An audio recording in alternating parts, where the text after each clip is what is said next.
Hi നമസ്കാരം ഫാസിലാണ്. നമ്മളെ ബേറാപ്പിളെ കുറച്ച് ഇതിന് മുന്നേ പറിച്ചെടുത്തിരുന്നു. ബാക്കിയുള്ള കുറച്ച് ഏകദേശം പാകമായിട്ടുണ്ട്. അപ്പൊ അത് ഇപ്പം പറിച്ചെടുത്തിട്ടില്ല എന്നുണ്ടെങ്കിൽ പിന്നെ എനിക്കത് കിട്ടൂല. കാരണം അണ്ണാനൊക്കെ ആയിട്ട് അത് സൈസ് ആയിട്ട് പോകും. അപ്പൊ ഈ ലേശം പാകം കുറവുണ്ട്. എന്നാലും നമ്മളെ ഉപ്പിലിട്ട് വെക്കാനൊക്കെ ഈ ഒരു പാകമാണ് നല്ലത്. കാരണം ഈ ഒരു പാകത്തിൽ നമ്മൾ ഉപ്പിലിട്ട് വെച്ച് കഴിഞ്ഞാൽ നല്ല ടേസ്റ്റ് ആണ് കേട്ടോ. അപ്പൊ ഞാനിത് പറിച്ചെടുക്കാൻ വേണ്ടി പോകും. പറിച്ചെടുക്കുക മാത്രമല്ല, ഇത് പറിച്ചെടുത്തതിന് ശേഷം ആ കൊമ്പുകളൊക്കെ ഒന്ന് പ്രൂൺ ചെയ്ത് കൊടുക്കണം. പ്രൂൺ ചെയ്ത് കൊടുക്കുമ്പോഴാണ് പുതിയ ശിഖരങ്ങൾ വരിക. അപ്പോൾ ഇതിന് മുന്നേ ഞാൻ പറിച്ചെടുത്തൊക്കെ പ്രൂൺ ചെയ്ത് കൊടുത്തപ്പോൾ അതിലൊക്കെ ശിഖരം വന്നിട്ട് കണ്ടില്ലേ, പുതിയ പുതിയ കായ്കളായി വരുന്നുണ്ട്. അപ്പോൾ ഇതൊക്കെ പാകമാകുമ്പോഴത്തേന് അടുത്ത ശിഖരത്തിൽ പൂവിട്ട് തുടങ്ങും. ഇപ്പം നമ്മളെ ബേറാപ്പിൾ നമ്മൾ പറിച്ചു കഴിഞ്ഞാൽ ആ കമ്പൊന്ന് പ്രൂൺ ചെയ്ത് കൊടുക്കണം, നല്ലതാണ് കേട്ടോ.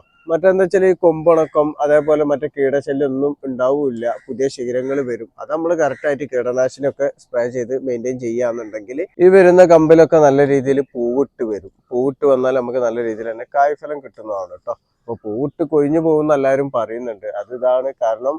നമ്മളെ ബേറാപ്പിൾ എന്ന് പറഞ്ഞാൽ വർഷം മുഴുവനും പൂവിട്ട് കൊണ്ടിരിക്കും. പക്ഷെ അതിൽ പ്രധാനമായിട്ടും കായ്ഫലം കിട്ടുക എന്ന് പറഞ്ഞാൽ ഈ ഒരു ടൈമിലാണ്. വെച്ചാൽ ഒക്ടോബർ നവംബർ ഡിസംബർ മാസങ്ങളിൽ പൂവിട്ടാലാണ് നമുക്ക് നല്ല രീതിയിൽ കായ്ഫലമായിട്ട് കിട്ടുക. ബാക്കിയുള്ള ടൈമിലും കിട്ടും കേട്ടോ. കാരണം കൂടുതലായിട്ട് നമുക്ക് കായ്ഫലം കിട്ടാൻ ചാൻസ് ഈ ഒരു ടൈമിലാണ്.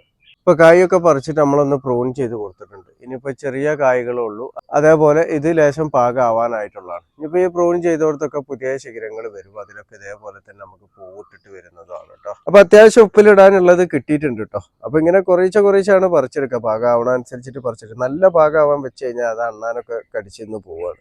അപ്പൊ അതുകൊണ്ടാണ് ഈ ഒരു ഭാഗത്തിൽ തന്നെ നമുക്ക് പറിച്ചെടുത്ത് കഴിഞ്ഞാൽ നമുക്ക് ഉപ്പിലിട്ടിട്ട് കഴിക്കാൻ വേണ്ടി പറ്റുന്നതാണ്.